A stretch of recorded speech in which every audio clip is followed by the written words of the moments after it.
Hey everyone, this is acyuta-bhava from Nightlight Astrology, and today we are going to be sharing some of the stories that you guys have been sending in, both through the comments section and by email over the last couple of months, in order to get a better understanding of some of the planetary transits.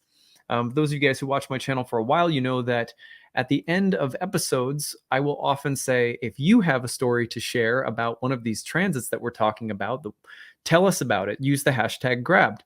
One of the names for the planets in ancient astrology, in Indian astrology, was graha, which, among other things, means to grab or to grasp.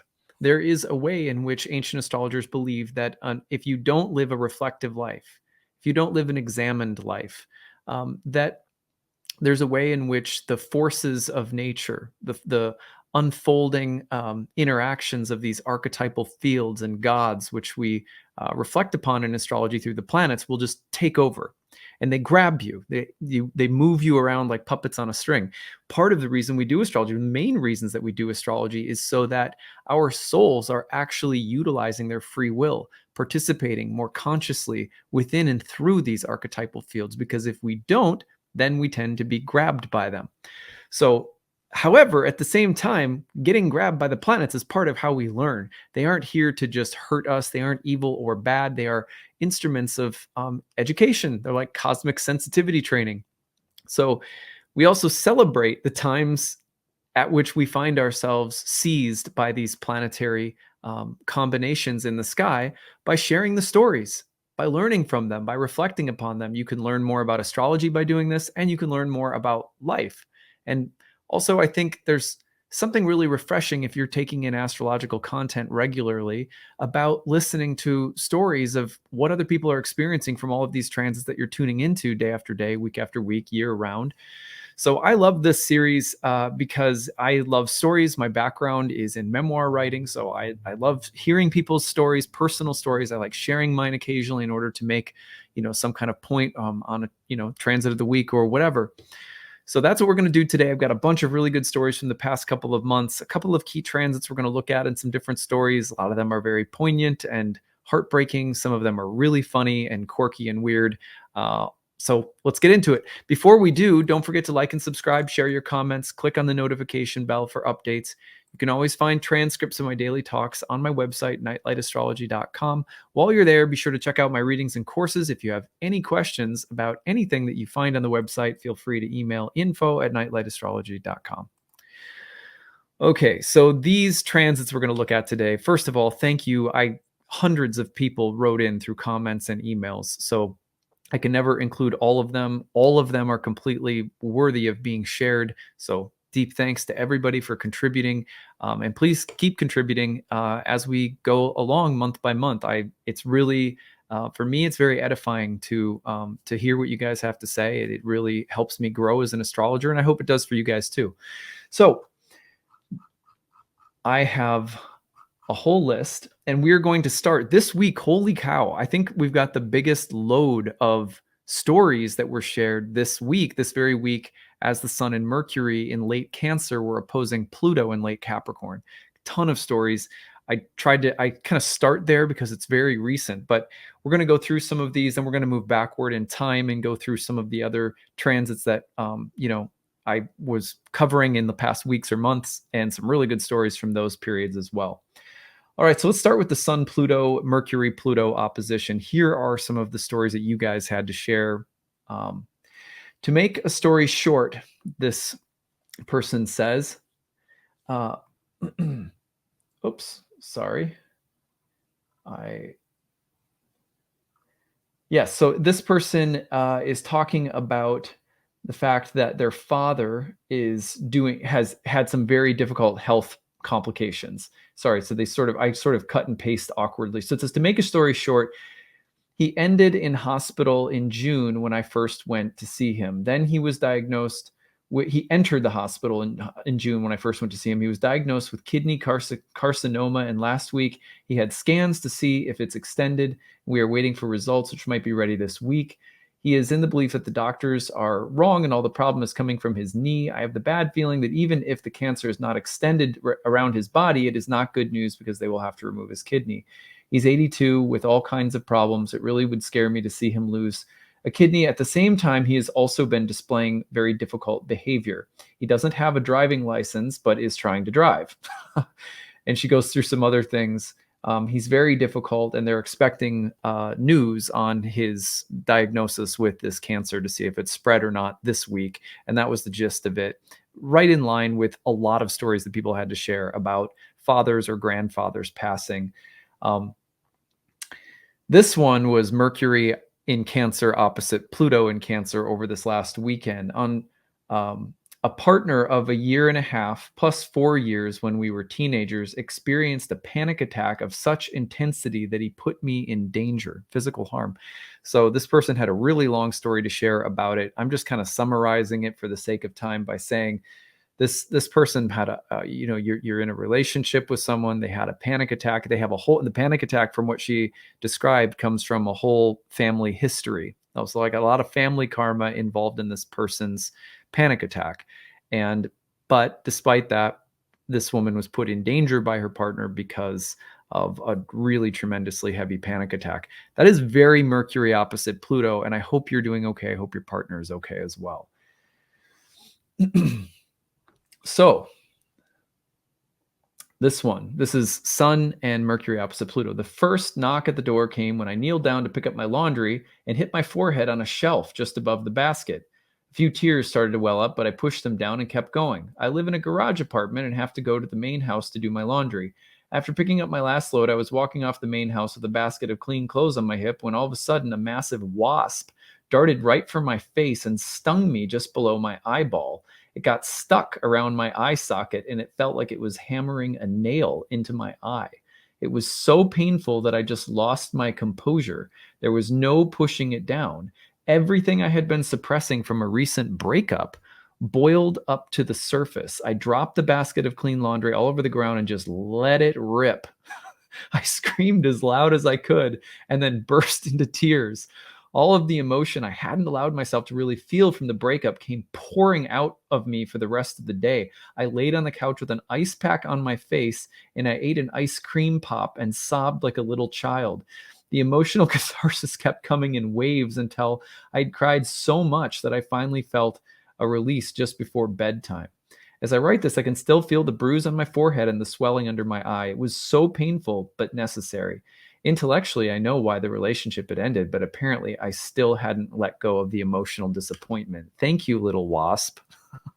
That is so Mercury Pluto again, like, I mean, Sun and Mercury Pluto, but especially Mercury Pluto, where something happens and it just releases this, almost like a wellspring of, emotional trauma that's just been stuck there. Another person says, I've been in therapy for about, oh, by the way, congratulations. Sorry about your eye. That's, it sounds like it. I love the way you described yourself on the couch too. I've been in therapy for about 6 months working on childhood trauma. A few weeks ago, my therapist suggested we do some exposure therapy, and I write a letter to my father, who I've not been in contact with for 10 years, that I will share with her, and we will process it together. Other things came up in the session since that needed immediate attention. This morning, as I was getting ready for the day, I was thinking, I'm not sure what we'll talk about in therapy today. I don't have any pressing issues I need help with. And then I remembered the letter to my father and decided I was ready to dive into that. I had my therapy session this morning and had a huge release of unresolved trauma surrounding my father and my upbringing. It was very painful, but also cathartic. It will obviously be an ongoing process, but it was pretty wild that we started it today as Mercury opposes Pluto and the Sun opposes Pluto. Wow. Well, congratulations. I can only imagine how tough it must have been to both to process everything, but also to just sit down and write a letter like that. It's just so, I'm so amazed hearing these stories. This is why I do astrology, because I just never get tired of hearing stories like this. I find it so magical and so fascinating and beautiful, even through stories like this, whether it's a wasp biting your eyeball, or stinging your eyeball, or the traumatic letter you have to write to your father. I am physically weakened from long COVID and feeling somewhat helpless in helping other family members who need more than I am physically able to do. We're all dealing with intense emotional family issues. Tomorrow marks 12 years since I lost my son to suicide. This year seems harder than ever to release the many unanswered questions as I contemplate our chaotic family dynamics in history. Thank you for all you share. Well, thank you. And I hope that you're able to do some processing. I can't even imagine as a parent, I can't fathom that. I don't have the capacity to imagine what that would be like.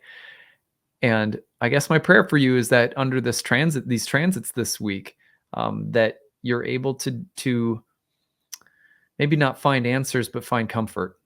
To me, comfort sometimes comes in answers, maybe one or several answers, but comfort seems to transcend answers sometimes. So I hope you're able to find that at least. And thank you for sharing with us. Mercury and the Sun opposite Pluto in Cancer.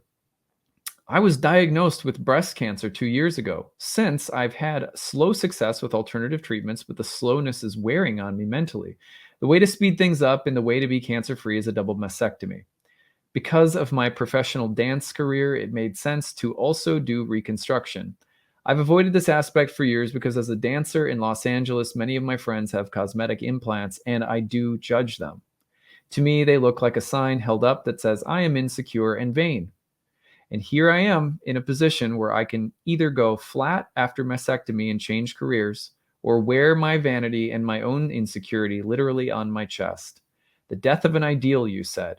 I've now had surgery just this weekend and am recovering from cancer removal as well as implant addition. I've had to look at my judgments in the eye and become what I once judged. I'm humbled. Wow, that is beautiful. I read that and almost cried when I first read it because that's beautiful. It's obviously full of trauma and difficulty with your body and with your health, but that realization is priceless. There's nothing you could possibly pay for that kind of realization. It only comes through something like that, and it makes us better people. Fundamentally, one of my spiritual teachers sometimes says, I live to be corrected.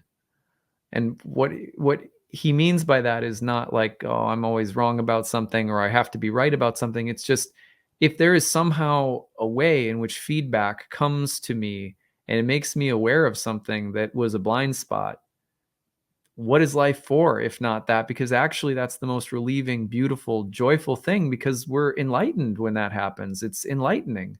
It lightens the load. It gives us joy. It gives us empathy. It gives us compassion, more patience, humility, which are conducive to happiness. So I'm happy for you that you had that realization, even though I also hope that you're healing well. Sun, Mercury opposite Pluto. I discovered that a neighbor has just been arrested for having reoccurring sexual encounters with a child about 8 years ago. This was a complete shock to me and our small community as well. She went on, but for the sake of, sort of privacy and the length, I trimmed it down. But that's heavy. That's really heavy. And it's very Cancerian to something happening in the home, in the neighborhood, something like that, something right around the corner. So the darkness that's revealed, but very Pluto Sun illuminating something that's been dark. I've been dating a married man since a year and it has been good. For a while now, I've been ebbing and flowing with the wish of deepening our relationship, sharing a life together openly without secrecy. These last few days, I have this overwhelming desire to open up to him about my wish and worry this may be the beginning of the end as it would change our fluffy dynamic. Either way, I feel I have no choice but to be honest and share. See, that's a real Mercury-Pluto moment. Let me just tell you, I have to be honest about something. I have to come clean. I've got to tell the truth. Mercury-Pluto is just out with it. So, I hope that for everyone involved, that there is honesty. Yeah.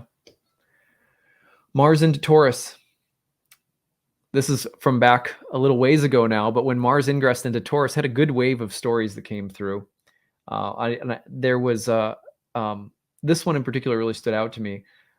Now this is Mars and Taurus moving into somebody's sixth house, the place in ancient astrology that was associated with anything from frustration to hard work to sickness and accidents. Last Sunday, my husband and child tested positive for COVID the very day Mars ingressed into my sixth house. I also tested positive. On top of that, my adventurous 3-year-old fractured his wrist. Good times. So there you have, a pretty literal manifestation with an accident and with sickness and COVID sort of all constellating at once as Mars enters the 6th house, which was called the house of Mars. That was called the joy of Mars, the 6th house. Now we're going back to Mars and its square to Pluto. You may remember Mars in Aries squaring Pluto in Capricorn. This one I thought was funny, although I'm sure it wasn't. I'm sure it wasn't funny as you were going through it, but Mars Pluto. I work at a university. On July 1st, during Mars' square to Pluto, they sent out letters announcing our new salaries for the fiscal year of 2023. Unfortunately, many of the letters were incorrect. For example, mine said I was getting a $3,000 pay cut instead of a raise after a really good annual review. Hundreds of angry people emailed and called to complain to the plutocrats at the top. Finally, at the end of the day, they sent out an email acknowledging that there were numerous errors in the salary letters and they would be straightening it out next week. Instead of getting work done, my colleagues and I spent the whole day on a group chat cursing out the plutocrats in the dean's office. That's so funny. Well, at least it was just a mistake, But God, if you can just imagine the hornet's nest of pissed off people. Mars Pluto, man, that's perfect. I mean, that's just perfect. Okay, this one to me, again, funny, probably not funny in the moment. Oh my goodness, I have definitely been touched by this transit. This is Mars square Pluto. Yesterday, my sister-in-law was in excruciating pain due to nerve issues. But the issue came when it was time to take her to the emergency room. You see, I don't have my license and I get really bad anxiety when it comes to being behind the wheel. She was literally in so much pain and I just said, forget it. It's only 9 minutes away. Let's go. The whole time she's crying out in pain and trying to teach me how to drive the car, which is incredible. Meanwhile, I'm trying to remain calm and not throw up. Definitely a traumatic experience for both of us. I wouldn't recommend it, but honestly, if I didn't have that fire under my butt to help her, it wouldn't have gotten done. Now, will I be getting back behind the wheel anytime soon? Absolutely not. But wow, it was like, we must survive. We must get to the emergency room. We must go. I don't know how to drive. I'll do it anyway. It's very heroic. It's very thrilling. It's like, I'm going to barf, but I have to do this intense, thrilling thing. My sister is in an acute pain. She's trying to teach me how to drive while in acute pain, and I'm in acute fear of the whole thing. Very Mars Pluto. Could you ever this is why people are like, is astrology predictive? And I'm like, yes. Because of course, there are very specific predictive forms of astrology, but generally speaking, we're talking about archetypes. So you're going to have a Mars and Pluto-like experience. For example, if you have a Mars-Pluto transit in your birth chart or Pluto transiting natal Mars or something, you will have experiences maybe like that one, but who's going to predict that exact experience? So most of the time when you're learning about transits, this is why it's such a good idea to listen to other people's stories.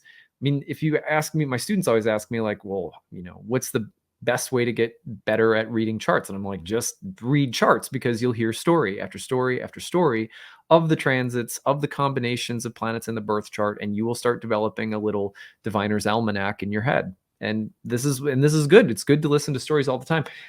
I can't help but find the absurdity in all of this stuff too. It's like we're all just walking mad magazines. All right, I will try to get my first black belt in Aikido during the square. So there's someone going for their black belt under a Mars-Pluto square. Hope you get it. Or hope you got it, I guess, at this point. Venus in Gemini. Remember when Venus ingressed into Gemini a while back? It's in Cancer now. But this morning, Venus in Gemini on this day ingressed into this woman's 8th house, okay? And on that day, I got an unexpected $200 rebate from the gas company, or it might have been 200 quid or pound or something like that from the gas company. That's nice. A debt being paid back. That's a very 8th house kind of topic, and perfect for Venus. Good fortune entering the 8th house of debts and obligations, both that you have to others or that they have to you. Yeah, that's amazing. Venus square Saturn. We're going to be kind of wrapping it up with these Venus square Saturn stories. Okay, again, funny, not funny. To make ends meet, I started working as a cam girl on an adult website. I loathe it, but it allows for a flexible schedule and time to be at home with my geriatric and demanding cat. This is Venus square to Saturn. Hours before the Venus square Saturn, a man on the site wanted to pay hundreds of dollars to chat with me clothed. He was adamant about there being no nudity whatsoever and even asked me to change off screen into fancy evening wear and heels, as if I were a top nightclub, as if I were at a top nightclub, adding that my regular cam girl outfit was too basic and revealing. He said he wanted to worship me and for me to look down upon him as subservient, common, and in his words, to treat him as my personal bitch boy. He also demanded to buy me expensive designer shoes, even though I told him I don't care about things like that. The entire exchange was a bit uncomfortable because I'm not someone who easily bosses people around or can even pretend to be better than someone else. But I definitely needed the money, so I awkwardly went along with it for about 2 hours. Meanwhile, he was doing cocaine and telling me to write. It's terrible. He was telling me to write out a wish list for him to fulfill as he sent me a photo of him groveling on the floor, air looking an invisible Jimmy Choo stiletto. He is from a country and culture which I think might be very reserved, and it seemed like he just wanted to lose his inhibitions, release the control that he usually has over his daily life and business. Wow. You can't make that up. I mean, that is so Venus Saturn, like the whole thing about the control and wanting to be like, I want to have a Venus Saturn experience where Venus, the goddess, or perhaps a woman in this case, or an object of sexual desire, whoever they may be, is treating me like they're in control, like they're the dominant and I'm the submissive, and I want that experience. And then this is but it's a very elaborate Saturn Venus type of fantasy, you know. I found that amazing. Plus, what I found amazing was the background of why she's doing it and her struggle with doing it. And the good, obviously, she has a good, and this person, in the way that they wrote this, I'd include absolutely everything they said, a very good sense of humor as well about the whole thing, which, I mean, to me, it's like you don't laugh at things because you think little of them. You laugh at things because they're absurd. It's like life is so many things in life, everyday life, are just absurd. And I think maybe, maybe it's my Capricorn moon, but I just find such delight in these absurdities. Like, that is crazy. That is nuts. And you would have it. That's an experience. You can have it. There's nothing good or bad about it necessarily. It's just that's an experience that's out there. And apparently Venus square Saturn decided to stir that one up. So, I like that, you got to wear fancy evening wear. I mean, that sounds like it might have been fun.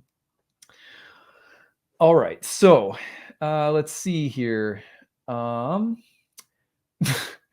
My partner lives abroad. Now, this one is Venus-Uranus. Venus conjoined Uranus in Taurus. So we're going back a ways. And this landed in this person's 7th house of marriage and relationships. My partner lives abroad and suddenly decided to surprise him with a visit. While I was there, a festival was held at this beautiful place in the Norwegian woods. We participated in the wonderful but unusual practice of beer yoga. While he was going into a headstand, he accidentally kicked me in my face. I had to go down. I had to go and lie down for a couple of.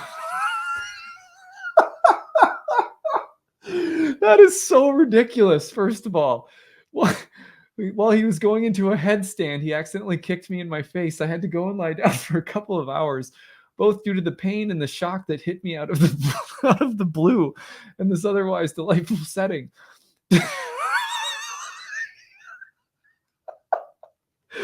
Despite the frozen bananas that was pressed against my face, my eye got all swollen and was decorated with all the colors of the rainbow during the following days. Expect the unexpected. 7th house transit for sure. Wow. I mean, to me, it's like steals the show. My God. Well, first of all, I think that's what you get for doing beer yoga in the Norwegian woods. You should know better. Oh, I'm just playing. Wow. Unbelievable. That is so, and it's so Venus Uranus. Like we're doing this kind of eccentric activity and I get kicked in the face and then I have a rainbow colored bruise. Wow. All right, I'll end with this one, which I also thought was absurd and funny, but I would have really pissed me off that it happened to me. The soil I had trucked, this is Saturn and Venus again. The soil I had trucked in for my garden basically turned to concrete due to a lot of clay in the soil, which the garden center mixed with sand. I was in such a hurry to get the garden in that I didn't bother to check it out or test its consistency. All of my plants died since their roots were compacted and restricted from this concrete clay sand mix. It became clear where things were headed just as Venus was coming into its square with Saturn. I'm now hard at work amending the soil and having to completely start over literally from the ground up because your flower garden got filled with some kind of concrete hardness and killed the beauty, the Venusian beauty. Isn't that like, you just, I mean, I don't know. If you, for me, the more as year after year goes by, and it's like, well, yes, that's very Venus, Saturn. It fits the bill perfectly. But when I hear it from a person and I imagine them literally going through that and knowing astrology, and seeing it all happening and being like, holy shit, there, like there's Venus and Saturn right there. So those are our stories for today. Thank you all for sharing them. There are a few things that I want to say to round it up. Why do we do astrology? I love hearing these stories because they remind me of what astrology's role in my life is, spiritually, what purpose it serves. The stars lift us out of the concrete literalism of this world, even when concrete are killing flowers. It is not really concrete, it is the stuff of stars. It is the stuff of gods and imagination. It is the stuff of transcendental beauty. And that can be present even when this crazy mixture grabs your flowers. Yoga means union, the yoking of our souls to experience in divine ecstasy. This is divine, and this is divine, and this too. Yes. Even when that union shows up as a foot to your face in a beer yoga tent in the Norwegian woods. People are pent up. People are pent up and they need fantasy. Thank God we have astrology. Thank God the woman the cam girl woman that shared her story, thank God she has astrology because we can understand that life is like a play with all of these literary forms that are just rolling out before us. People are pent up. We need fantasy in our lives or we will be choked out like a flower dying. That's the real concrete, is not living a life with gods, with dreams, with archetypes, the ability to see this beautiful substructure of reality that so many people don't see. What a blessing it is that we have this. Astrology is our evening wear. Do you know what I mean? We need some evening wear in our lives. Our evening wear are the stars. Astrology is the pain required in learning how to drive a vehicle, the vehicle of our soul in a body, in the world, in nature. How do you drive this thing? It's a cosmic GPS and it hurts to learn how to drive it, but you have to. It's necessary. It's dharma, it's fate, it's destiny. You have to do it. It's the sickness with exquisite timing so that there's a love in the sickness, that we're lovesick when we have astrology in our lives. It's when fake things become real and things that we thought of as real become fake. Even our own attitudes toward ourselves or other people or our bodies. It is our starry family gathering here and listening to stories. People have done this for thousands of years all over the planet in all cultures and all traditions. People have sat next to fires. They have looked up at the stars. They have told jokes. They have danced. They have sung songs and they have shared stories. And that's what we're doing. That's why we do this, because we need a family that's bigger than the inevitable dramas that will surround us, whether it's from a neighbor or from a father or from trauma that's 3 generations old. We need some place for those stories and those pains to belong, and they belong in the realm of the human imagination, the human spirit. They belong in a cosmos that is well organized and beautiful and intelligent. Even when there's family drama, when we have astrology in our lives, we have a starry family. We have a sense of ancestry that reaches into the heavens. And for me, there's nothing better than that. So I'm very glad to share all of your stories. I love your stories. Don't ever stop sharing them. We'll keep going. We'll tell more stories. And until then, don't forget, like and subscribe, share your comments, click the notification bell for updates if you want to know when I'm going live, stuff like that. If you have any questions or you ever want to share a story, you can use the hashtag grabbed or email your story to us, grabbed@nightlightastrology.com. That is what I've got for today. Thank you all for your stories, everyone that mailed them in, and I look forward to next time.